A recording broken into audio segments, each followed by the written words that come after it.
wherever you are, scattered right across Malaysia, wherever you're listening from. God bless you. Just wish we could be with each and every one of you in the places where you are. But I hope tonight will be something that will be both informative as well as giving you a sense of perspective as to how this whole thing is probably going to pan out, this whole pandemic is going to pan out in the coming days. Okay, so today I'm going to speak about the efficacy of COVID-19 vaccines, what we should know, and how we can decide which vaccine is better. You know, this is one of the big sort of $64,000 question or $1 million question right now for many people. Just to give you a perspective of the COVID pandemic. Globally, about 105 million people are infected or have been infected with the COVID-19 virus. That represents 1.4% of the world's population. In Malaysia, about 232,000 people have been infected. That represents about 0.8% of our population. So we're not doing too badly compared to the world stage. Globally in the world, 2.3 million people have died. That's about 2.2% of those who have been infected have died. In Malaysia, 830 people up to yesterday have died. That's 0.4%. So as far as we're concerned, compared to the world stage, we are doing very well. We are only about 1/6 or 1/5 of what the figures are averaging out in the world. And that may have something to do with the fact that Southeast Asia and East Asia and Asia in general, we don't have a lot of people who are obese, for example. Obesity is definitely a big comorbidity for COVID deaths. So when we look at COVID deaths right across the world, Europe has it worst. Many of them are obese, many are old. Americas have it worse, especially North America. Asia has it best. I haven't got the data for Africa, so I can't compare that. But if you really want to be safe, it's better to be in Asia than to be in Europe or to be in America. Okay, so you're in the right part of the world if you're listening to this from somewhere in Asia. The culprit of all this is the SARS-CoV-2 virus. Okay, the SARS-CoV-2 virus is the culprit. This is what it looks like. Diagrammatically, this culprit looks like this. It's got a genetic strand called an RNA strand inside an envelope, a protein envelope, which is in yellow, the ring. And that RNA strand is the genetic material. We have DNA. Viruses can have either DNA or RNA. This particular bad boy has RNA, which is another form of genetic material. It is coated with a nucleocapsid protein, which is in orange, and rounded in yellow is a protein envelope, a ring, and then stuck in there are blue capsules, which are membrane glycoproteins. Basically, that means that it's got glucose molecules attached to these proteins. But the characteristic of the COVID-2 virus is the fact that it has got a spike protein. Now, the spike protein gives it its distinctive ability to penetrate cells. So what happens is that the virus goes to a cell receptor. This horizontal thing is a cell membrane. It goes to the cell receptor called an ACE2 receptor. It attaches to this receptor, and then it works its way through the membrane by fusion, and then it comes into the cell. And once it comes into the cell, the envelope opens, the protein envelope opens and releases this genetic material called RNA, ribonucleic acid, into the cell. And then the RNA then unwinds, and then it goes through a process where it begins to replicate. It begins to multiply. How it multiplies is that it takes over the cell machinery for replication of genetic material and starts to multiply. So point number 5, the RNA multiplies.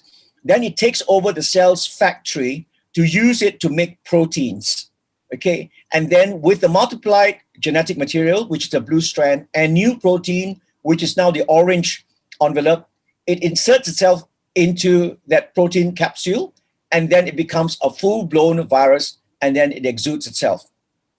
This is how it works, okay? And then it multiplies itself, you know, as you do. And in so doing, it just releases more and more viruses that go and infect other cells. And then we have COVID. How does it transmit? Largely by air droplets, okay? Largely by air droplets. So when a person suffers from disease, it's sneezing, coughing a lot of droplets into the air. And that droplet, when somebody talks or sings or sneezes or coughs, can go up to 2 meters. And that's quite far away. Many of us are asking to socially distance 1 meter. But if you're wearing a mask with 1 meter social distance, that's probably adequate. But if there's no mask, it can go 2 meters and beyond. And some of these tiny droplets can hang on in the air for quite a while, sometimes for hours. So if a nearby person inhales that, then they have inhaled a load of the virus. And sometimes if some of the droplets settle down on a tabletop or some surface and you touch it and then you touch your face or your eyes or your nose or your mouth, then the virus can gain entry as well. But by far, the most common way of spreading is definitely droplets, okay, and in the air. The incubation period is anything from 5 to 14 days. When you start having it, you have a fever, dry cough, tiredness, aches and pains. These are the commonest. Other people have sore throats, headaches, loss of smell and taste, difficulty in breathing. Okay, these are the early and the later symptoms. In Malaysia, we stage our COVID illnesses, okay, and we stage them from stage 1 to 5. This is for public health purposes, so we know which ones to hospitalize, which one to look after in intensive care, and which ones we can either allow them to quarantine at home or in a hotel or in quarantine centers. Right now, all stage 1 and 2s are quarantined in quarantine centers. Okay, so we don't allow people to quarantine at home anymore because it is no longer reliable. People break laws and rules all the time. Quarantine in hotels are similar. And so those with no symptoms or mild symptoms, they come to the quarantine center. Those with symptoms with pneumonia, proven on a chest x-ray, they need hospitalization and observation. Those with symptoms, pneumonia, and needing oxygen supplement, they need to go to a high dependency unit in the hospital for closer observation. Those who get to stage 5, stage 4 and stage 5 are quite potentially critical. Stage 5 is very critical. When you are critically ill with multi-organ involvement, you really need to be in ICU because the chances are you will need all kinds of support, including ventilation therapy. So these are the 5 stages. Based on these stages, the Malaysian government, on a public health measure, chooses to then decide how best to manage these various people. Looking at the stats in Malaysia, this is what it pans out. 58% of those who have got COVID in Malaysia are Malays. 24% are other nationality, especially migrants. They could be the Nepalis, Burmese, Rohingyas, all kinds of people from Bangladeshis, all kinds of people, other nationalities. Then 9% are the other ethnics, meaning that the other Bumiputras, probably from East Malaysia, and 7% are Chinese and 2% Indians. But you really need to compare it with the population demographics in Malaysia. So what does it look like? The worst group is really the other nationality. They have a 4-to-1 ratio in terms of getting COVID. That means they are 4 times more likely than their population demographic, the population percentage, to get COVID. Next comes the Malay, which is 1-to-1. Basically, the number of percentage of the Malay population in Malaysia makes them that much more likely to get the COVID. Okay, other ethnic groups are the Bumiputras of Sabah and Sarawak. It's 0.9-to-1. Okay, so they are a little bit better off. The Indians are 0.5-to-1. Okay, and the Chinese are 0.3-to-1. So in Malaysia, if you're an Indian or a Chinese, you are less likely to get COVID compared to the other races and other ethnic groups. That's what it shows right now. Let's look at a vaccine history, because now in the midst of all that's happening in the world, that's what we are talking about tonight, the vaccine, okay? We want to look at vaccine history. Now, so you understand how fast and what are the challenges in developing the COVID vaccine, I'd like to just tell you how normal vaccines develop, okay? But here in particular, how the COVID vaccine was developed first, and then tell you about the length of time normal vaccines would take to develop. So you know what a wonderful job has been done in development of vaccines and why there are certain concerns as well. Now, on December the 31st of 2019, Chinese officials announced the first cases of the unusual pneumonia in Wuhan.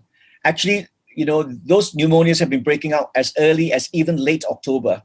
I was keeping an eye on it. By November of 2019, I knew something bad was happening in Wuhan already.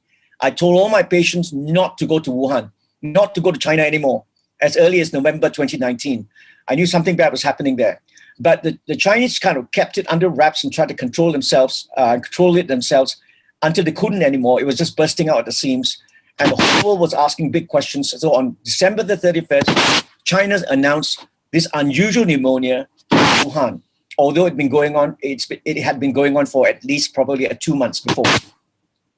On January the 11th, the Chinese, this is one of the biggest breakthroughs. You see the fact they announced the genetic code of the new coronavirus. That means how could they have announced it so quickly within 11 days from December the 31st? They had been working on it for at least 2 months before. So they sequenced the gene of the RNA gene of the virus. So within 11 days of announcing there was a new virus or new pneumonia, they were able to identify the agent and then they gave the world the sequence. The genetic sequence is the breakthrough. With that genetic sequence, vaccine companies immediately went in, took the RNA or the genetic material, chop it up into bits, and then attach it to various ways to make a vaccine out of that. And these were the three companies that went in the fastest: Pfizer, Moderna, and Oxford. And they began phase 1 trials. What are phase 1 trials? Phase 1 trials are small trials with the vaccine, which they had developed within about 2-3 months, to decide whether it is safe or not. So it's about 50 to 100 people.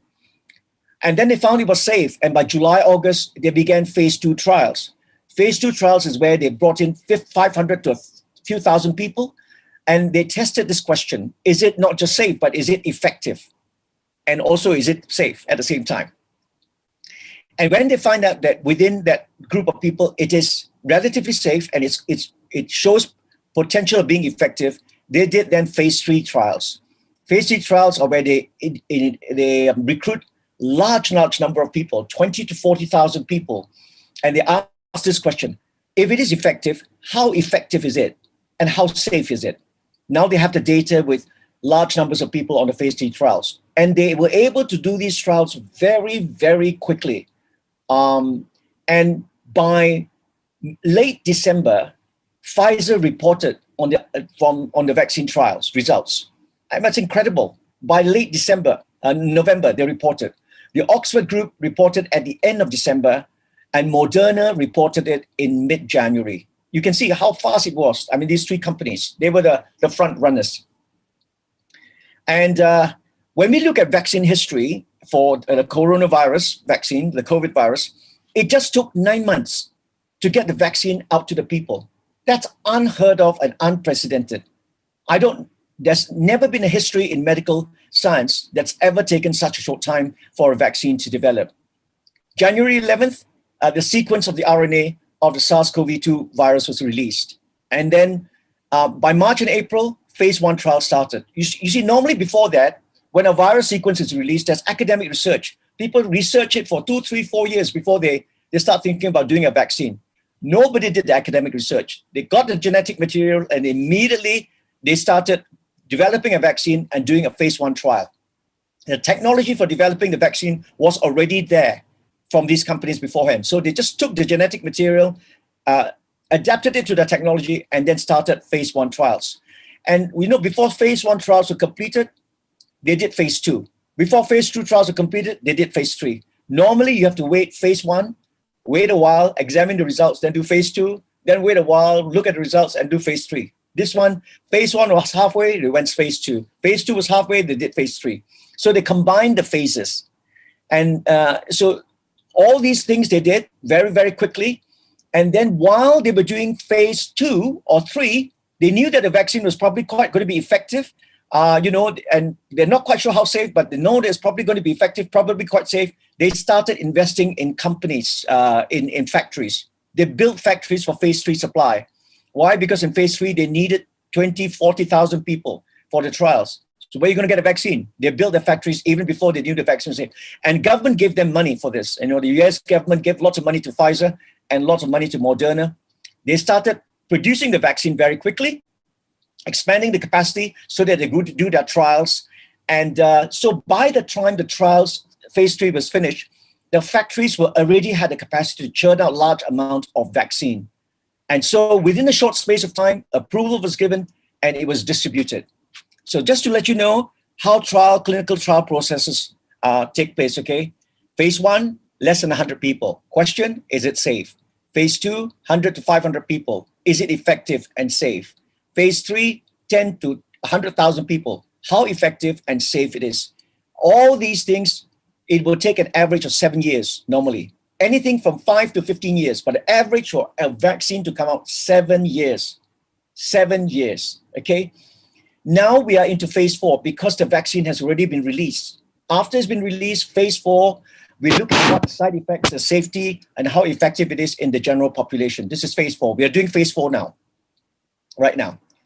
So how long did it take to develop similar vaccines? You look at MERS, SARS-CoV-1, there was no vaccine after 6 years. The Middle East Respiratory Syndrome, which is another coronavirus, like COVID. No vaccine after 6 years. Why? Middle East, and they had some problems developing the vaccine. But why didn't they develop it? Because after a while, the virus went away. So no money to be made, so no vaccine. The SARS-CoV-1 virus, which was a SARS virus that came on in the early part of the century, there was no vaccine up to today, after 17 years. Why? Because after 6 months, SARS left. No money to be made. Ebola vaccine took 15 years. Why took so long? No money to be made. Because only Africans get Ebola and they can't afford to pay for expensive vaccine. It takes about 15 years. Polio in the old technology took 60 years. SARS-CoV-2 took 9 months. So in the grand scheme of vaccines, you can see this was super fast. This is lightning speed for a vaccine. And the first vaccine that was approved was actually in the UK on December the 1st. And this was approved by Dr. June Rain, the CEO of the MHRA UK. That's Medical, Health Products and Regulatory Authorities UK. This is Dr. June Rain. She's my classmate. She's my friend. We were in university and in med school together. And I know June. She's a very, very careful woman. She's a very careful scientist. She's an excellent scientist and excellent clinician. So for June to suddenly release the vaccine, the Pfizer vaccine, and said it was safe and signed it, this was a shock to the world. She did it even before the Americans did. And Pfizer is an American company. So she was a very, very bold. She took a very bold step. So when I first heard it, I thought, this can't be June. It can't be true because she's a very careful woman. Why did she can't take such a big step in risk? I think it must be because there was so much political pressure because the UK was having the worst death rates in the world. At the moment, it still is the worst death rates in the world. It's actually in the UK. So they had no choice. They saw that the data was safe enough. They took a risk and they approved it. And then shortly after that, they approved the Oxford vaccine at the end of December. And then the United States approved Pfizer vaccine by the middle of December. And then the Moderna vaccine comes in, has just come in January, and it's been approved as well in both the UK as well as in United States. Although the Oxford-AstraZeneca vaccine has not been approved in the United States yet up to now. They're just waiting for a little bit more data. So that you know that there are lots of vaccines. We hear only of certain vaccines because Malaysia is interested in certain vaccines. I'll come to those vaccines we're interested in. But there are many, many vaccines out there. And sooner or later, you will hear of some of them. At this point in time, there are 36 vaccines in phase 1, 25 vaccines in phase 2, and 20 vaccines in phase 3. You can see alone for that, that's 81 vaccines out there still under trials and testing right now. So far, what has been approved are the 3 vaccines.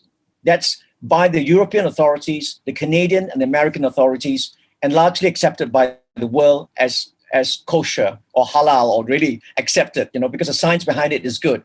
These are the Pfizer, the Oxford-AstraZeneca, and the Moderna vaccines. There are 4 vaccine trials that have been abandoned: Vaxart, Merck, and Imperial College London. Their vaccines didn't work. They abandoned them. So let's now just take a quick look at the vaccines. There are 3 vaccines for limited or use right now, which are approved. These are the 3 vaccines I mentioned. But look at this other thing. There are 10 other vaccines that are approved for use in various countries. China has approved some of their vaccines. Russia has approved some of their vaccines. Other countries, India has approved some of their vaccines. So these vaccines are not widely approved in the world yet. Other countries won't use them. But these countries have approved them and they're safe. China has approved at least 2 or 3 vaccines. Russia has approved 1. India has approved maybe 2 or 3. And there are at least 10 other vaccines other than the 3 vaccines I mentioned that have been used by the countries concerned, vaccinated millions of people with them, but not widely accepted in the world yet. Why is it important? Because Malaysia is buying some of these vaccines. And I will tell you about it in a short while. So far, what is the state of play with regards to the vaccination? Well, the total number of people that's been vaccinated up to now is an incredible, as of February the 7th, okay? Today is the 9th or 10th, is it? 10th. As of February the 7th, 135 million people have been vaccinated. You know, that's, somebody will probably say, wow, that's a lot. But it only represents 1.8% of the population of the world. We've got a long, long way to go yet. Tell you, these are really super early days right now. These figures are according to the WHO. What is the Malaysian vaccine strategy in the midst of everything that's going on? Firstly, Malaysia is a very late comer. He's a real Johnny come lately. I don't know whether it's due to the cabinet or the prime minister or the medical authorities advising our government, but they're very slow, okay? It's almost like kampong pace. The vaccine strategy is that we're spending $504 million for vaccines for 26.5 million people, which is 80% of the population. Why only 80? Because the remaining 20% are kids, and the vaccine has not been proven to be it's not been proven to be either effective or safe for kids. No trials have been done on kids or for pregnant women. So that part of the population is left out. So Malaysia is prepared to spend 2 billion ringgit, in excess of 2 billion ringgit for 80% of the population. What vaccines are we buying? We are buying the Pfizer-BioNTech vaccine. We're buying the Oxford-AstraZeneca vaccine direct from the UK via WHO. We're buying the Oxford-AstraZeneca vaccine through India, and it's called the Covishield vaccine, okay? We're buying the China's Sinovac, called CoronaVac. We're buying China's CanSino biologics vaccine, CanSino vaccine. We're buying the Russian vaccine, the Sputnik V, which is made by the Russian vaccine institute called the Gamaleya Institute. We are in talks at the moment with Moderna and Johnson & Johnson for future vaccines right now. But that's how we're going. So we have about 4 vaccines, okay? Because both Oxford-AstraZeneca from India and the UK are the same vaccines. So who gets the vaccine first? What's the strategy in Malaysia? Who gets the vaccine first? Well, nobody knows because the government actually hasn't announced it clearly. It's keeping it basically under wraps right now. But there's a lot of talk that the frontliners will get it first. The doctors, the nurses, the frontliners in the hospital. As a medical doctor, I have been approached by the Medical Association, Malaysian Medical Association. The government has approached them through and approached people like us to ask us whether we want the vaccine. And if we do, we register for the vaccine. So all the doctors in Malaysia have had an opportunity to register for the vaccine in the last couple of weeks. So it looks as though we might be the first one to be offered the vaccine in Malaysia. But there's a rumor going on that the politicians will get it first. So who will get it first? We're not quite sure. Somebody said that, well, if the politicians get it first, no politicians actually get it first in other countries, other than just the prime minister, just to show that it's safe. But, like in Britain, the politicians don't get it first. But in Malaysia, maybe the politicians might get it first. And if they get it first, it's a good thing either way. If it works and they are the guinea pigs and it works, well, we know that the vaccine is safe and that's good for the country. If it doesn't work and they all conk out, well, That's also good for the country, somebody said. So, either way, they think that the politicians should get it first. Okay. But I think the frontliners and the doctors and the medical staff, both hospital staff as well as private doctors, we will probably be amongst the first to get it. Okay, so far so good. That gives you a big picture of what the vaccine is, what the situation in the country, how we developed the vaccine in such a short space of time. It is a huge triumph for capitalist medical technology. The driving factor for this is definitely not just public health and global health, which is fantastic, but also there's money to be made, because the shares of all these companies that come out have actually skyrocketed into the stratosphere. If you bought Pfizer shares, you bought BioNTech shares, or you probably make quite a lot of money. So it's not just the fact that they are concerned about global health, but there's money to be made. So this is a real amazing triumph of capitalist medical technology coming together, and with the concurrence and the help of the government, many of the regulations, which would take sometimes years to pass, are actually expedited for them. So that's how we get the vaccine so fast. So let me talk about the vaccines that matter to us. I don't have time to talk about all the vaccines, because as you can see, there are 80 over vaccines. There's no time, and I don't know about all these vaccines anyway. I'll talk about the vaccines that concern us in Malaysia. Okay, the 4 vaccines that concern us in Malaysia. Firstly, the Pfizer vaccine, the first of the vaccines. What are the pros and cons? The pro is that the Pfizer vaccine has been approved in the UK, the US, and the EU. So normally this is taken like the gold standard. If the UK authorities or the US FDA approves it, or the European health authorities approve it, that's the gold standard. That means it's safe. Pfizer says that after 2 doses, the vaccine is safe and effective up to 94% effectiveness. That means if you take the vaccine and you have 2 doses, it will reduce your chance of getting COVID by 94%. Okay. It has relatively few side effects. I'll talk about the side effects later. Many people have actually been very alerted about especially some of the Pfizer side effects. But you must understand that you must see in the big picture of how many people have been vaccinated with the Pfizer vaccine, which is millions right now. Many of the side effects is mild reaction lasting 2 days. About 30 million people have had at least 1 shot of the Pfizer vaccine up to now. And I think that's a conservative figure. At least 30 million people or more have had the first shot of the Pfizer vaccine. Now, after the first dose, just the first dose alone of the Pfizer vaccine will give you about 51% protection. After the second dose, it will give you 94% protection. Okay. What are the cons? Well, excuse me. The Pfizer vaccine is actually very expensive. It's amongst the most expensive vaccines. It's $20 per dose. That's almost about 85 ringgit per dose. It needs very cold conditions for transport. That's minus 70 degrees for transport and storage. So you can see that unless you preserve the cold chain very well in transport, the vaccine can be rendered very useless if you actually break the cold chain. And that's one of the things in Malaysia, whether, when we transport a vaccine, let's say from KL to Penang or KL to Kota Kinabalu, will the cold chain be preserved? Because if it has a break of the cold chain for an hour or 2, then the vaccine is useless. mRNA technology is new. So Pfizer and Moderna are using mRNA technology, messenger RNA technology. This is new. It's never been used in vaccine before. Okay, so that's new technology. Is it safe? Well, up to now, it seems to be safe, but what about the long term? Well, we don't know because it's never been used in vaccine before. The solvent that's used to hold the vaccine, the water as it were, the solvent is a substance called polyethylene glycol, or PEG. Yeah. Now, polyethylene glycol actually induces antibody formation in about 70% of people.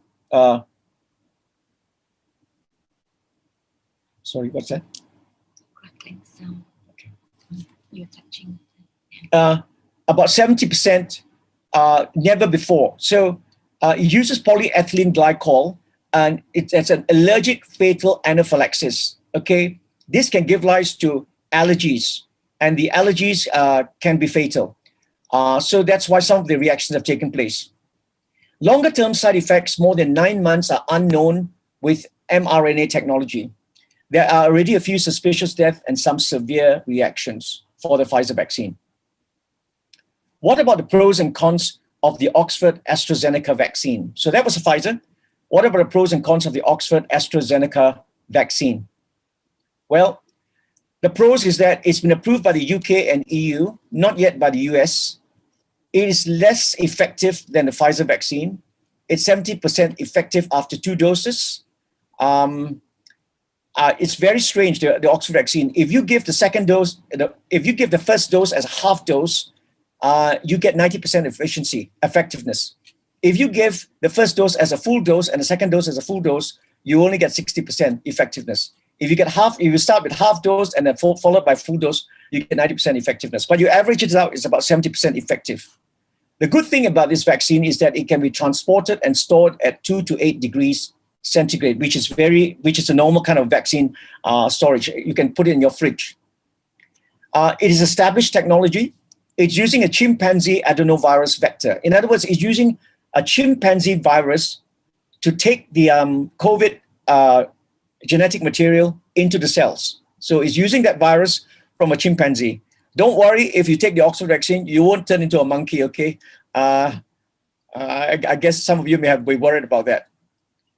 Approximately 10 million people have at least had 1 shot of the vaccine, mostly in the UK right now. Although India has had a large number of doses as well, because they have manufactured their own vaccine there.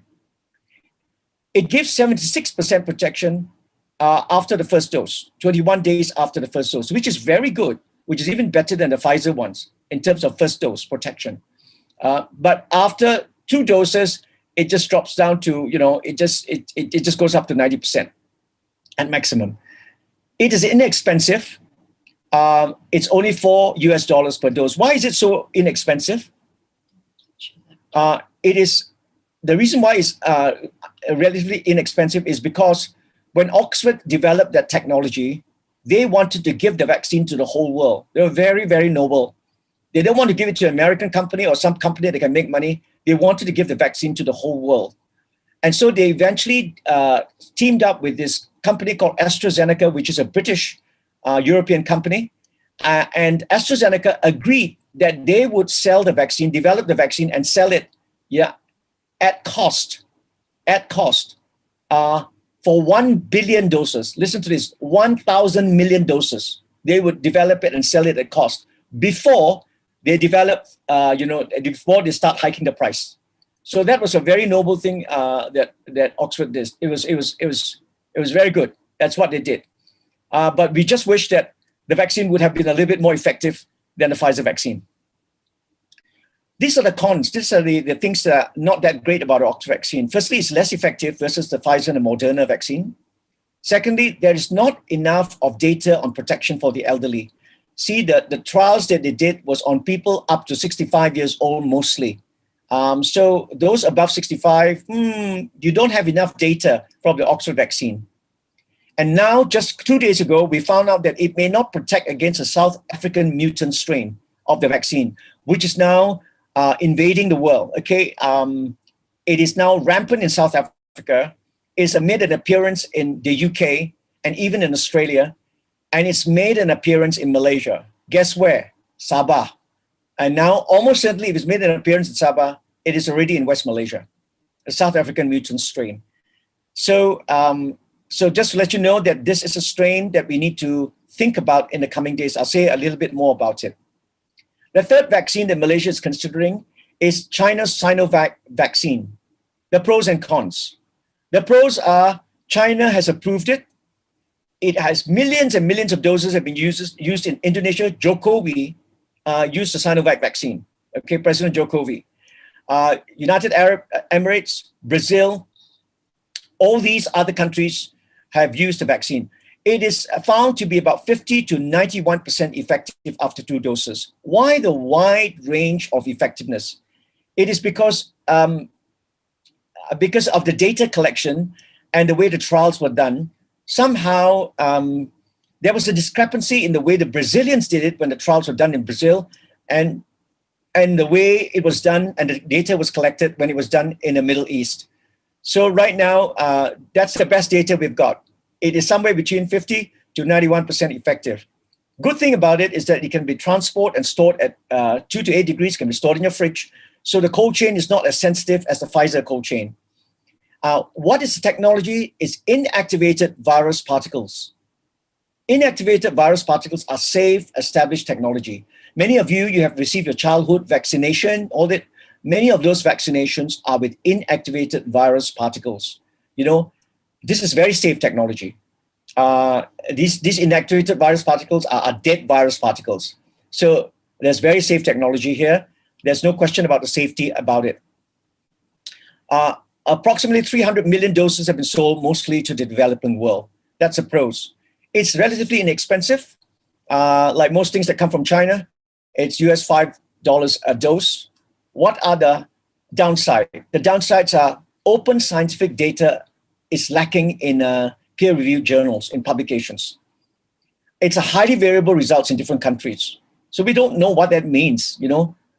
Why is this less effective in Brazil? Is it the way the trial was done, or the collection of data, and more effective in some other countries?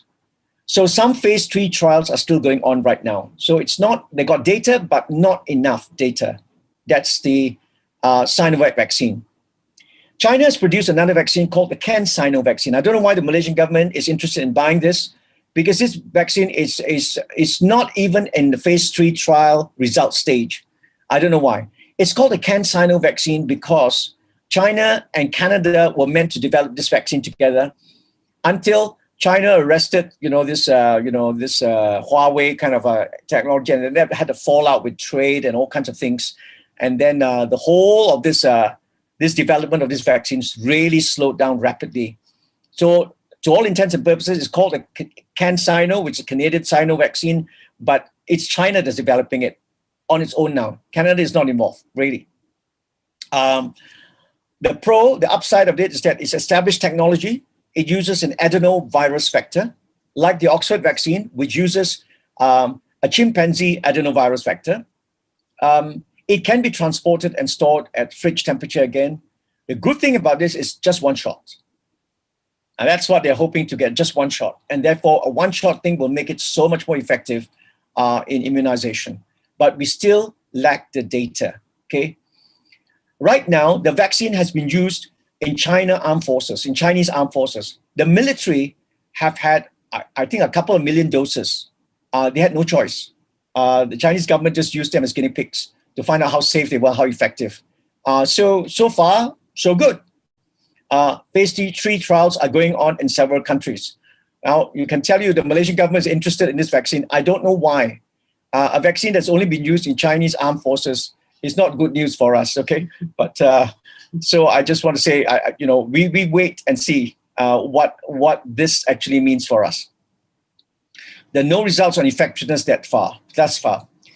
And the final vaccine is the Russia Sputnik V vaccine, Sputnik V vaccine, okay? And the upside of it is that it's been approved by Russia. Well, if you trust Russia, then that's good. If you don't trust, then, you want to wait for approval from, say, the EU.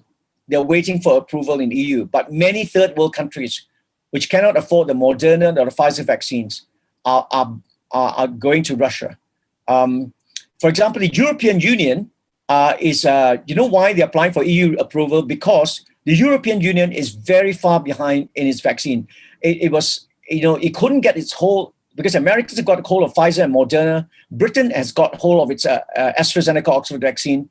So the European Union doesn't have any vaccine. They're a bit slow to order the vaccines. Why is it? Because all those countries couldn't agree which is the best vaccine, how much to order, and so on. So by the time they made up their minds, they were really at the back of the queue, and the vaccines are very slow in coming, and the European Union member states people are getting very upset with their leaders. So the leaders are turning to Russia now for the vaccine.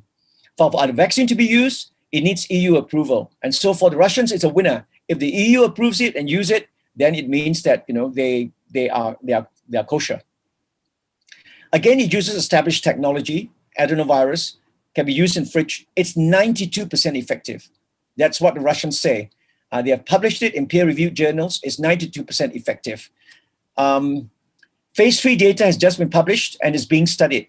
The vaccine appears safe and effective. In other words, this has now come out into the public domain in peer-reviewed journals. It appears that the Russian vaccine is what it says it is effective, and it appears to be safe. But other trials are ongoing, the phase 3 trials.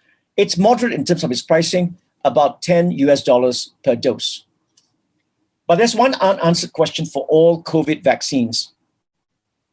And this is this: all COVID vaccines run this potential danger, and this is something to do with the coronavirus itself, okay? There's a condition called antibody-dependent enhancement, which may occur in future exposure to the virus after vaccination and make the COVID infection worse. What this means is this: what is AED? ADE actually, antibody-dependent enhancement. What does it mean? It means that when you vaccinate somebody, besides the COVID antibodies that are appearing, there are other antibodies appearing as well in response to your vaccine. You raise other new antibodies that don't protect against virus. They just happen to be a byproduct of the vaccination, but they are not the COVID vaccine, neutralizing antibodies. So besides, when you inject somebody with a vaccine, they raise the COVID vaccine antibodies that kills off the COVID virus, but there are other antibodies that are often raised in the body as well. These antibodies, they sit around, they do nothing. But if you get exposed to the COVID vaccine in the future, in some cases, it may suddenly make the COVID, make the viral infection worse. This is called antibody-dependent enhancement.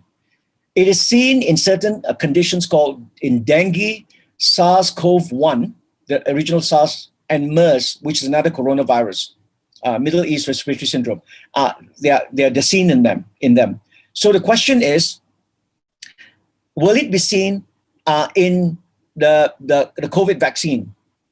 We don't know, because we are only just beginning to vaccinate people. But so far, so good. But really, we will only be able to tell maybe another 3 months or 6 months down the road, because many of these people who are now vaccinated will now be exposed to the virus again. If they pick up the virus, let's say, will it suddenly result in an ADE, antibody-dependent enhancement? In other words, the COVID they get now is worse than the original COVID. This is a theoretical possibility. Everybody is aware of it, but there's no choice. We need to go on with the vaccination. But it is something that only the future will tell us. But so far, so good. There is no reports of ADE appearing this far, but it's early days yet. Okay, it's early days. We need these vaccinated people in large numbers to be exposed to the virus in the future to know whether there is an ADE phenomenon. What are the side effects of the vaccine? The widely reported ones are those associated with Pfizer, the Oxford-AstraZeneca, and the Moderna vaccine. So when I talk about side effects, these are the vaccine side effects that we know best. Painful injection sites, redness, swelling, fever, chills, lethargy, aches and pains, headaches, and so on.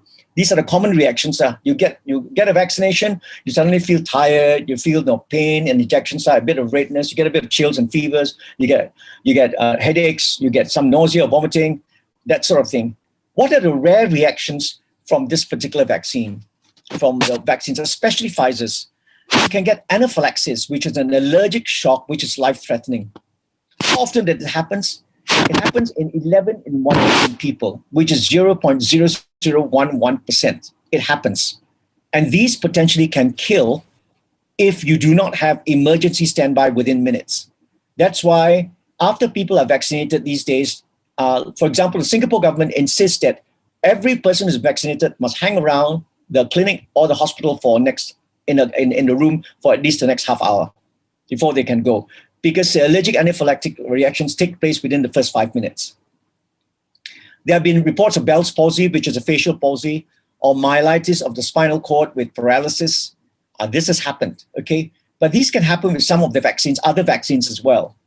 There's a rare blood disorder reaction in a physician or a gynecologist in Florida who died after the vaccine. We don't know whether this is a one-off phenomenon or is it likely to appear in many other people. And there are unknown causes of death in 23 Norwegian old folks home, people who are vaccinated, who are above 80 years old. Okay, what was the cause of death? Almost certainly, I believe they were related to the vaccine. I believe they were related to the vaccine. But the Norwegian government says probably not. Other people, WHO says maybe, maybe not. The whole idea is they feel that, you know what, they don't want to scare people, because if people get scared taking the vaccine, then the whole area of trying to stem out COVID is not going to take place. If, say, let's say 30% of the people do not take the vaccine, then we're in big trouble in every nation, okay? So these are some of the rare reactions that can happen. But you must understand that these are rare. These are very rare. And for example, the 23 Norwegians that died, they were more than 80 years old. And they were all very, very sickly anyway. They were all very sickly. And they died because of the vaccine. So, I mean, just avoid being vaccinated if you're very old and sickly. That's all that there is, you know. So the side effects are there. The potential of even death is there, but it's very, very uncommon. So the summary of the types of vaccines that we have is this. If you look at the left-hand corner, RNA vaccine will be Pfizer and Moderna vaccines. These are the only two RNA vaccines. This is brand new technology. We do not know the long-term side effects. The viral vector vaccines, which use a virus to bring the genetic material of the COVID genetic material in, is Oxford-AstraZeneca, CanSino Biologics, and the Russian vaccine. Whole virus vaccine are Sinovac vaccine, okay? And then the protein subunit vaccine are vaccines like Novavax, which is the new vaccine that's coming up. So what's various countries doing in terms of the vaccination? Well, just to let you know that the one country that has vaccinated more than 60% of its population is Israel. Israel is way ahead and is using purely the Pfizer vaccine, pure Pfizer. Why is that? Pfizer is shipping to Israel and selling Israel at a relatively cheap rate on this condition, that Pfizer has the rights to all the data in Israel from the vaccination. So if you want to know how safe Pfizer vaccine is, look at what's happening in Israel. Look and follow Israel until February, March, April, follow, and you will know how safe the Pfizer vaccine is, because they're way ahead of everybody else right now. I believe that sometime by March, Israel would have vaccinated everyone at least one dose, Now, second dose of vaccine is already beginning in Israel. So they're leading the world right now in vaccinations. Just a final word about a couple of new vaccines that's just come out, which is making the news. Novavax vaccine has come out. As you know, Novavax is a subunit protein vaccine from the coronavirus. It's like the hepatitis B vaccine. Novavax is safe because it's like a hepatitis B vaccine. It's just that subunit protein material from the virus. 2 shots, 89% effective. But we've just found that Novavax, however, when it meets the South African mutant of the virus, it is only 60% effective. Johnson & Johnson has also just come out. It's 66% effective, but when it meets the South African mutant, it is only 57% effective. Okay, these are the 2 new vaccines. Both are waiting approval from the American FDA right now. So the new SARS-CoV-2 variants are the South African variant, the Brazilian variant, and the UK variant. The big bad boy of all this is the South African variant. That is quite frightening. The problem of the mutant strains right now is that they're more easily transmissible, much more rapidly. More people will get it in a short space of time. The severity of disease, thankfully and mercifully, is the same. But here's the big problem. It is partially resistant to vaccines. In fact, the South African mutant has just been reported 2 days ago to be resistant to the Oxford-AstraZeneca vaccine for mild, moderate disease. In other words, the Oxford-AstraZeneca vaccine will not protect you against mild, moderate South African COVID, mutant COVID. Now that was devastating for the Oxford-AZ vaccine right now. And Australia has ordered a huge amounts of the Oxford-AZ vaccine. They are in a bind right now as to decide whether they want to vaccinate their population right now with the Oxford vaccine. because they are sure that the South African mutant is already in Australia. Okay, the South African mutant vaccine reduces the effectiveness of Novavax as well as the Johnson & Johnson vaccine, which I mentioned just now. Okay, so the mutant strains are an emerging threat to global vaccination strategy. I think it will cause a revision as to the type of vaccines recommended, and a revision to the vaccine regimen in 2021, 2022 will probably be required. I think every country now is just scratching their head and putting their heads in their hands and just thinking, how can we go forward? What else can we do? Because with our new vaccines now, they are proving to be less effective than we thought. Do we need to give 3 doses instead of 2? Do we need to have new vaccines that cater for the new emerging strains? We don't know. Okay. The question now everyone will ask is, should we vaccinate? My answer is yes. Why? Well, yes, firstly, I would say let the frontliners and those who are most exposed vaccinate. So for me as a doctor, if you ask me, should I vaccinate? I think I'm at higher risk than others. So my answer is probably yes, I would vaccinate. Supposing you are living in a very safe place like Singapore and there's very low incidence and you're not a frontliner, would you vaccinate? The answer is yes, but probably slightly later. So the answer is yes, but it can be an immediate yes or a conditional yes or yes, wait. But I would suggest that for the sake of the country's public health, we don't wait too long, because if we don't achieve that 80% herd immunity, we can't lift SOPs. Okay, so that's the whole idea why government wants everybody to vaccinate. But the population needs to be convinced that it is safe first. Okay, here's the reason why I would say yes. Firstly, because no one who has been vaccinated has died of COVID yet. This is a fact. Over 100 million people, no one who has been vaccinated has died of COVID. That tells you a lot of things about the vaccine. It is really powerful. It is very effective. It may not stop you from getting the COVID disease, but when you get it, it's mild. Okay, so when you get it, it's mild. Even though it doesn't stop you from getting COVID, when you get it, it's mild. It doesn't kill you. So up to now, nobody who's been vaccinated has died of COVID. They may have died of 1 or 2 other side effects, but they have not died of COVID. Though a very minuscule, tiny fraction of those vaccinated have died shortly after vaccination. Whether it's cause-related is not officially clear yet, okay? But I believe some are definitely a lethal reaction to the virus. But they are very, very small in numbers. But here's the big thing, that no one who has been vaccinated has died of COVID yet.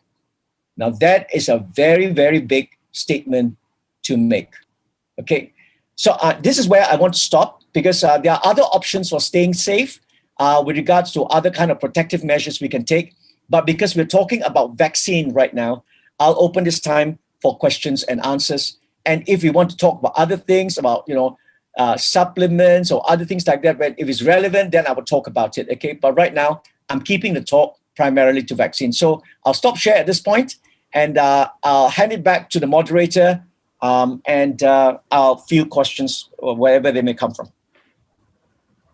All right, thank you, Pastor Philip. We actually have got a lot of questions. So for those that are able to view the Slido link, while we are asking the questions, you can also click like so that we can have the top questions that you want the question to be answered at the priority list.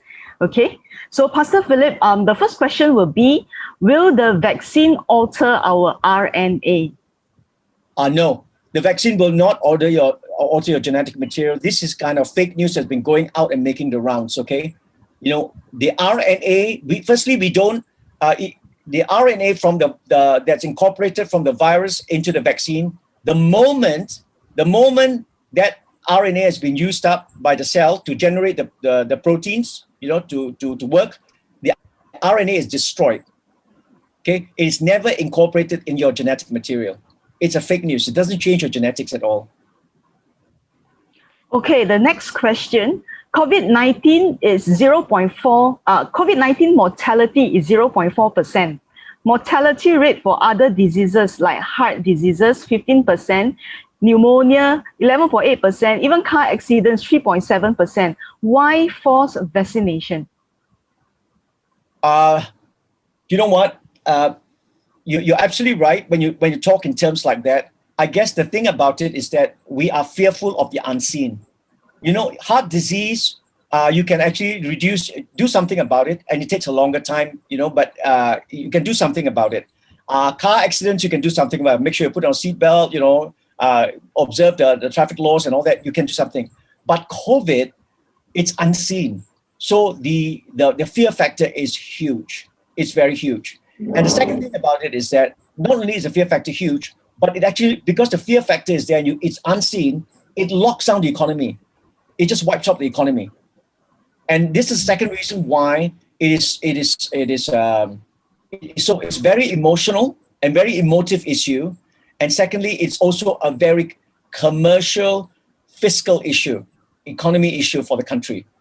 And these two alone make it absolutely vital that we come up with a solution soon. I'm sure, this guy who asked the question, I'm sure you don't like to be in perpetual lockdown, right? You can wait another 5 years for herd immunity to develop, but the country would probably not exist anymore. There'll be riots breaking out, country economy will have sunk to zero. And, then that would be, that's the reason why. It's a very simple thing, yeah. So it's not, you're not comparing apples and apples, you're comparing apples and oranges. Okay, thank you, Pastor. Another question. We have observed unfortunate fertility in Norway and in Brazil after taking the vaccine. Did you hear any studies that unpack these events? Okay, there is absolutely no proof that the vaccine actually will lead to infertility. There's a thing right now that it's a part of the protein unit in the spike protein, that resembles one of the protein unit in the reproductive cells of the females, and therefore, if you make a vaccine against the spike protein of the coronavirus, there is a thought that you can have a cross reaction, and this vaccine will generate antibodies towards the coronavirus, but also some of the antibodies will attack the reproductive system of the female. All the reports are anecdotal. There's no causal relationship at the moment, and there's nothing to prove it right now. Okay, there's absolutely nothing. You can think about it that if this was absolutely true and there was clear evidence that that's the case, theoretically there may be some cause for people to think along those lines.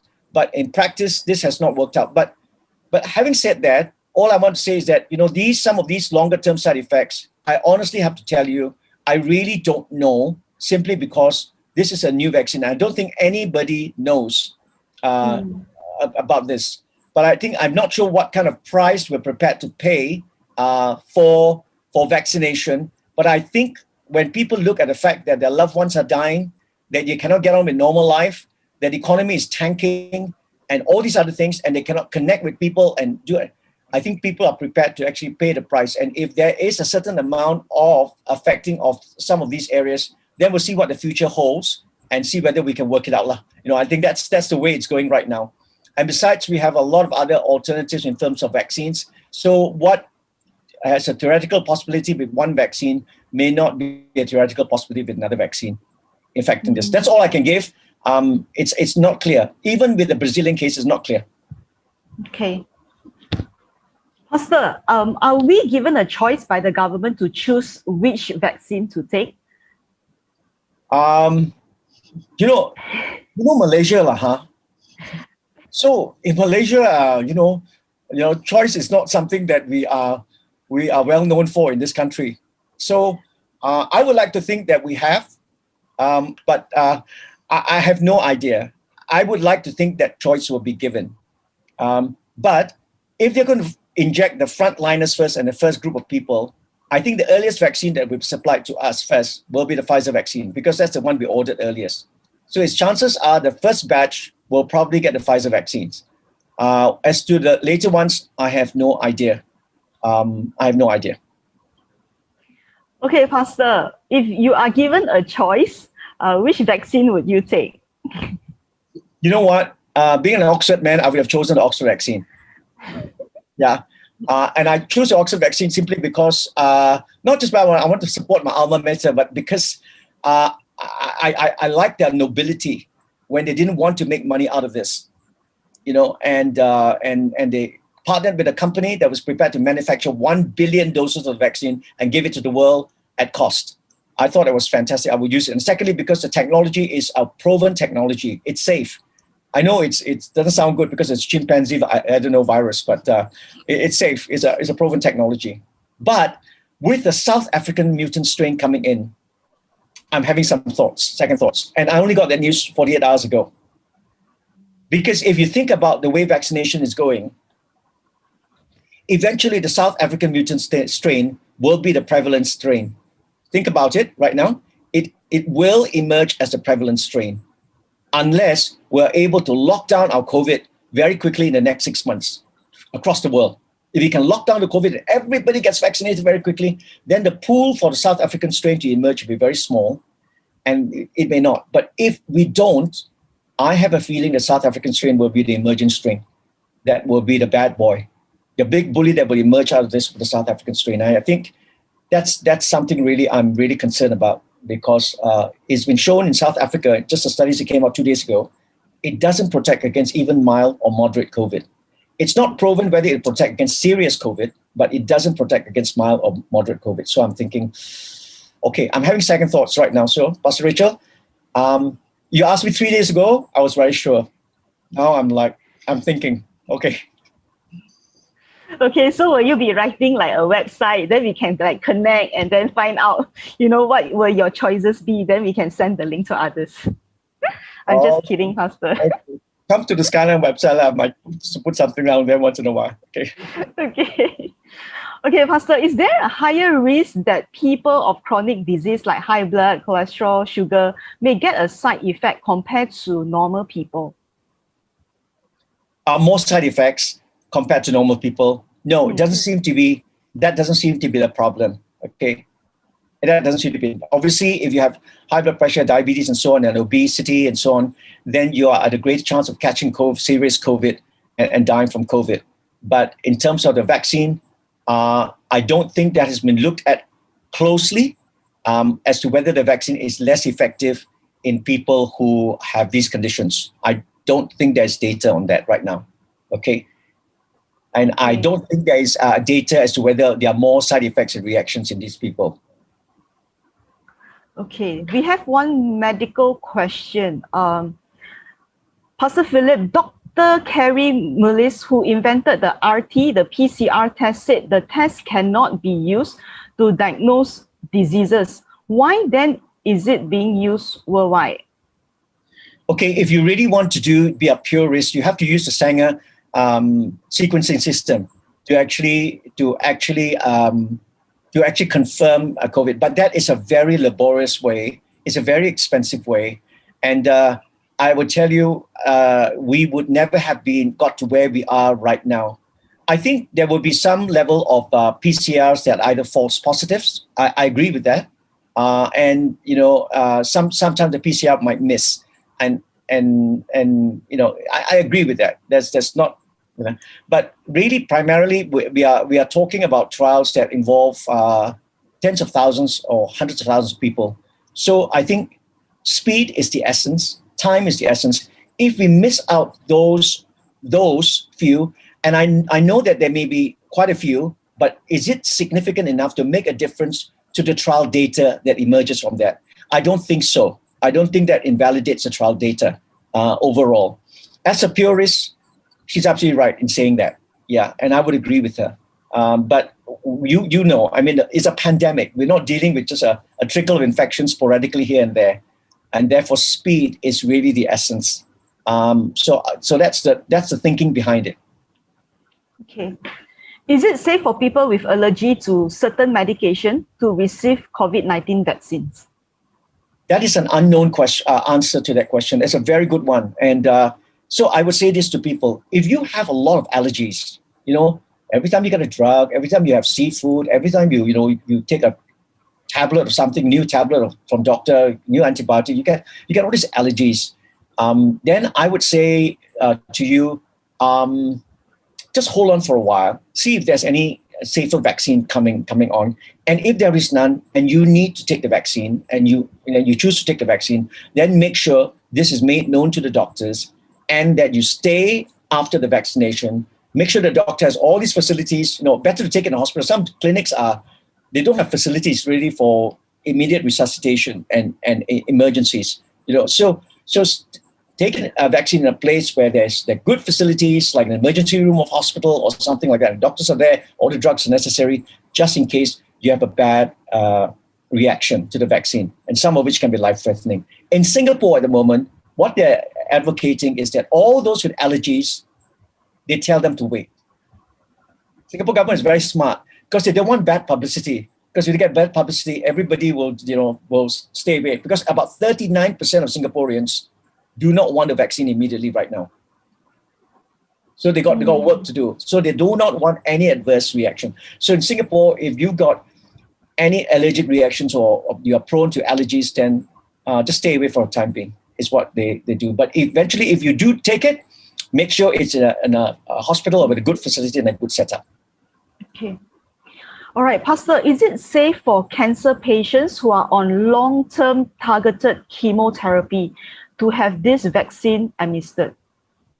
As far as I know, yes. I'm speaking generically. Okay, obviously your oncologist needs to tell you whether in that particular cycle of the chemotherapy, it's a good time to take the vaccine. Okay, generically, yes, but you may have to choose the point of the cycle of the chemotherapy because your immune system may be so depressed, it may not be able to respond to the vaccine.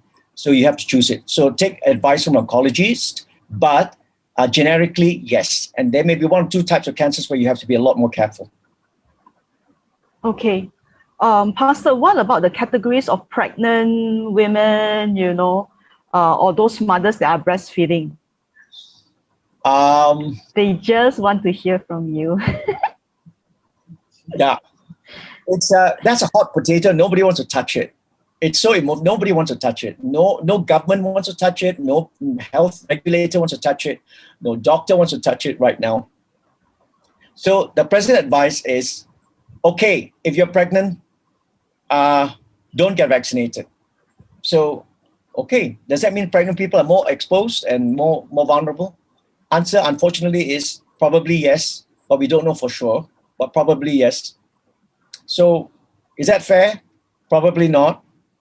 But, well, we don't have data on pregnant women. Nobody's going to do the trials because of the unborn baby. Nobody will dare do the trials. But right now, what's happening is I hear that because, there must be millions of pregnant women, tens of millions, hundreds of millions of pregnant women right now at any point in time, right? They've decided to take the bull by the horns and to do the trials. So there are limited trials taking place now, with consent of the pregnant women, so that, there's no indemnity, and all that kind of things, so that they allow themselves to be vaccinated. And so we will see whether these limited trials give us some indication. Yeah. Okay. All right, Pastor, Israel seems to have great success on vaccine delivery by mixing both dose 1 and dose 2. What can we learn from Israel? What can we learn from Israel? Oh, well, you know what? They got a very, very efficient, tightly controlled government right now. And everything, nothing escapes their notice. Their defense is good, their education is good, their security is good. Everything is good there. So what can we learn from them? A lot of things. A lot of things. And I don't know. I think they're such a pragmatic race of people. You know what? You couldn't do what Israel did, for example, if I do it in America. If you suddenly said to the Pfizer, you know what? We make all the data of all our patients which we vaccinate with Pfizer available to Pfizer, and then you know what? There will be riots because it's infringing on their personal liberties and things like that. But the Israel government just took this as just took this decision, and the Jews, being very pragmatic people, like, okay, that's a fair price to pay. So they did that. So I think in many ways we can learn about being far-sighted being scientifically pragmatic and being smart, how to outsmart the world. And, Israel has outsmarted the world. Just look at it. It's outsmarted the world.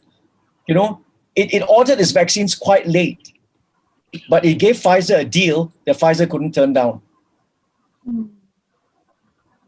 Okay. Pastor, do you need a cup of drink? Are you okay? No, I'm okay.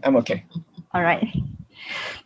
Okay, it was reported that it's hard to pinpoint exactly how long immunity from the Pfizer COVID-19 vaccine would last. So is it safe to take it? Okay, put it this way. If you were infected with the COVID-19 sickness, you would still have antibodies at 6 months. Okay, so if we are what we need to do is to say, will this vaccine give you enough antibodies still at 6 months? 75% of people who have got COVID actually still have antibodies at 6 months, either high levels or moderate level or low levels, but they still have antibodies. So I think for Pfizer, we want to see that this is the case. And I think so far it seems to be working out along those lines, but we don't have enough data to say for sure that this is the case right now. Okay, but I think Pfizer will make it. I personally just have a gut feeling that they will make it. In other words, it is good enough for at least 6 months after that. Thank you, Pastor. Are the vaccines effective for all ethnicity and races? Are there any studies done with regards to ethnic specificity to the efficacy of the vaccines? We don't know. Answer to that is unknown right now. We have mixed all the races together. Nobody has actually looked at the subcategories of the races in the trials to see whether, in fact, there's a difference. And some of the categories are too small in number to actually make any conclusions. So the answer is no at the moment. We just don't have the time or the space or the luxury to look at this data in details. Okay, is the vaccine being rolled out specific to certain strains of the virus only? Will we need to be revaccinated regularly, maybe like yearly? Good question. We don't know the answer to this question. My suggestion, my feel is that I think we may need something like that. It's like a flu jab, In a flu jab, you need a new flu jab every year or every couple of years, because this flu virus mutates, right? So it may well be that that may be the case. If this virus mutates, which it looks as though it's a fairly fast mutating virus, then you know what? After 2 doses, after the next year, you might need to get a new kind of renewed jab, not of the original vaccine, but a new vaccine to actually cover the new mutation, like the flu jab. I think that is very likely. So the 2 shots that we have is not the end of the world in the sense that it's not the end of our vaccination. It's just to what they call in Cantonese 頂住先, it's just to hold it so that we can open up the economy, but every one of us will continue to have to be revaccinated until the virus disappears from the scene, if it ever disappears from the scene. Okay. All right, Pastor, we have seen reports on death and side effects from the vaccine. And side effects may show 2 years onwards. So do you still recommend that Malaysians get vaccinated? Oh, yes, without a shadow of doubt. We need to get vaccinated. If we don't get vaccinated and we don't get, the only way to get herd immunity that is acceptable in a country is to be vaccinated. The other way of getting herd immunity is just expose everybody to the virus, let those who are not so fit die, and eventually the price for herd immunity would probably be to lose maybe a million people, something like that. And then that would be herd immunity in Malaysia. That would not be acceptable. The only way to get herd immunity is to vaccinate. Okay, that is the price, that's the lowest price for us to pay as a population if we want our economy to open up. Yeah, if we want our schools, our education systems to open up, everything to open up, then that's the way to go. So my answer is yes. But obviously, always keep an eye on the big picture. Obviously, for those of us who are medical, it's easier to keep an eye on it. For those who are non-medical, probably you need from time to time a talk like that just to give you a big picture of what's happening out there. But keep an eye on the scene. And so long as there is social media, there'll be a lot of fake news going out as well. So again, if you're not medical, then it can be very, very confusing. You remember the early fake news, about 5G, New World Order, all that kind of things? Now they have disappeared. Now, no, it's new types of fake news coming out. So we need to learn to distinguish these things. So often ask people whom you trust, who are in authority, who are technically knowledgeable. Don't ask the friends whom you trust when they're not technically knowledgeable, because it doesn't help. Yeah, ask people who actually have some inside knowledge or technical knowledge about this whole thing, medical knowledge. Okay. All right. If elderly people around 80 years old with penicillin allergy, are they suitable to take the vaccine? What will be the side effects? There's no evidence that penicillin allergy cross-reacts with COVID vaccine allergy. Okay, so these are very different allergies, and therefore they're probably safe to take. But again, just take the usual precautions that I mentioned. Okay, and if you're 80 years old, you want to take the vaccine, then there's no reason why not, unless you're very sickly 80-year-old. If you're really very sickly, you belong to the Norwegian type of 80-year-old, some of whom that died after the vaccine, then think again. But if you're just a healthy 80 years old and you want to go out and enjoy yourself, and then you need a vaccine. So yeah, you can take it, but take it with the precautions that I mentioned about people who are allergy prone. Okay.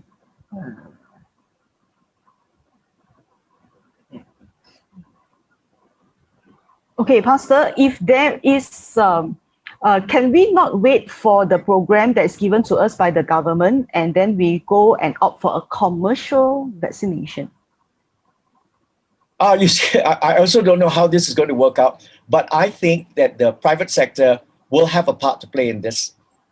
So there will be, the government wants to give the vaccine free to everybody, is prepared to spend that kind of money.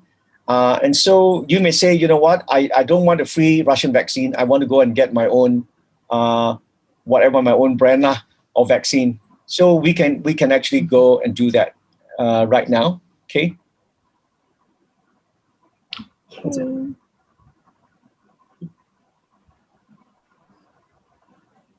Yeah, I know you got a good system in Penang, and I think you got a government that's both caring and doing their best to try to get things under control.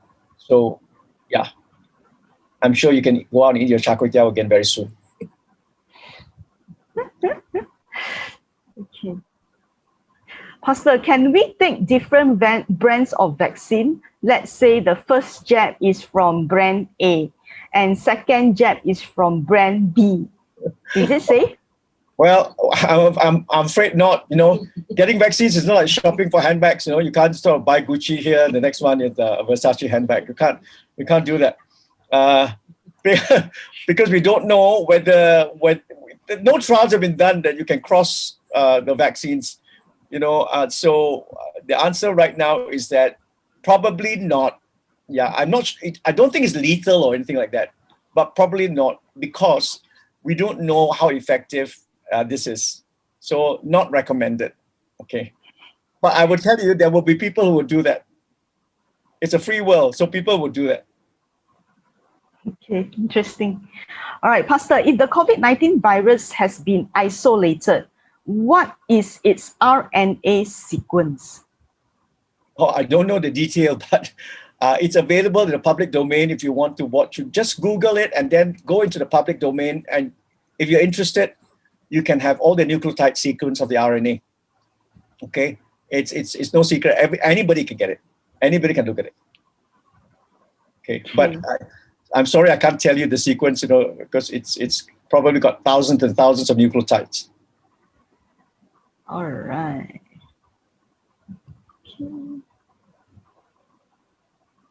Okay, Pastor, can you recommend one reliable website for us to refer to when it comes to update on the vaccine development? The answer is no. There is okay, put it this way, WHO gives you an update but it's very, very dry information. It's very dry, and it's all data and figures.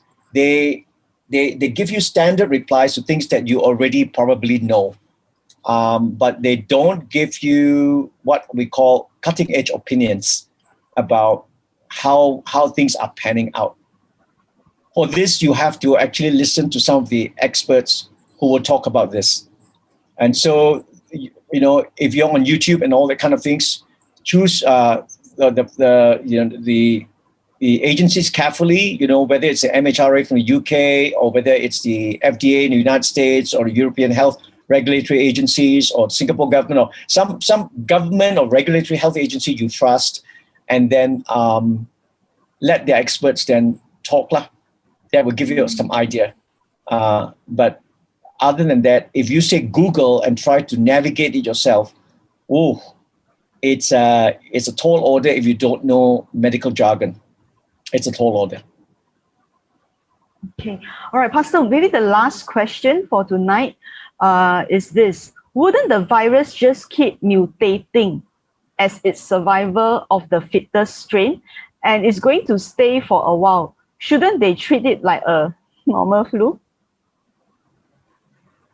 Treating a normal flu. Okay, firstly, we can't treat a normal flu because the death rates of normal flu is not like the virus. The normal flu is sporadic. It's not, in a way, as transmissible as the COVID virus. The COVID virus is a real big bully. The problem with this virus is that you spread it before you get the before you know you have the disease. That is the big problem. Within contacting the virus, 3 days after that, you're spreading the virus already, but you have no symptoms. And therefore you're spreading it for 3 or 4 days after that, and 5 days after that, before you get the symptoms, by which time you've probably infected 100 over people already. And that is why this virus is such a bully, such a problem. SARS was not like that. SARS, you only start spreading the virus when you have the symptoms. So you see, we can isolate them very quickly. So the moment you get symptoms, we isolate them, we kill the virus. Basically, the virus has no other reservoir to go to, it dies. But COVID is not like that. It is a big bully. It's a backdoor guy. It's a mafia. It spreads you out in the underworld before you actually know it's there. And that is why the only way to make it go away is to reduce and shrink the pool of the people it can infect. And the only way to do that, in a way that's ethically acceptable, is to vaccinate. So as you vaccinate more and more people, it shrinks the pool that they can infect. And when you shrink the pool they can infect, you can shrink the pool in which they have room to mutate. Okay, so you have less and less room and time for them to mutate, and eventually even the mutation doesn't happen. It goes. Yeah. Okay. Pastor, we just got one very good question, I think, that came in. Since vaccines have to be within certain temperature, how can we be assured the vaccine we are getting jabbed was well stored and thus effective? That is a $1 million question. See, there has to be a level of trust along the way. And really, this is the thing that concerns me. This concerns me a lot.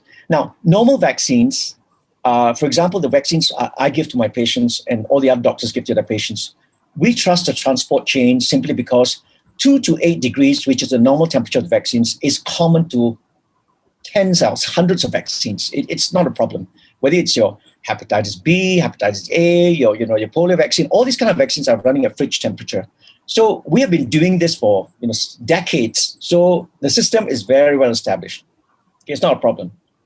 But when you have a Moderna vaccine, which is minus 20 degrees, or a Pfizer vaccine, which is minus 70, question is good. That really needs to be thought through. How well preserved is the cold chain? And you have to go on a basis of trust. But I know that I don't answer the question when you say the basis of trust. In Malaysia, basis of trust, who are the regulatory authorities who enforce make sure that these things are enforced? Good question. Yeah. And it's a very question. It's a $64,000 question, $1 million question. I don't have the answers until we find out whether some people who have been actually vaccinated Pfizer actually start getting COVID and severe COVID. Then we know probably they were given that vaccine.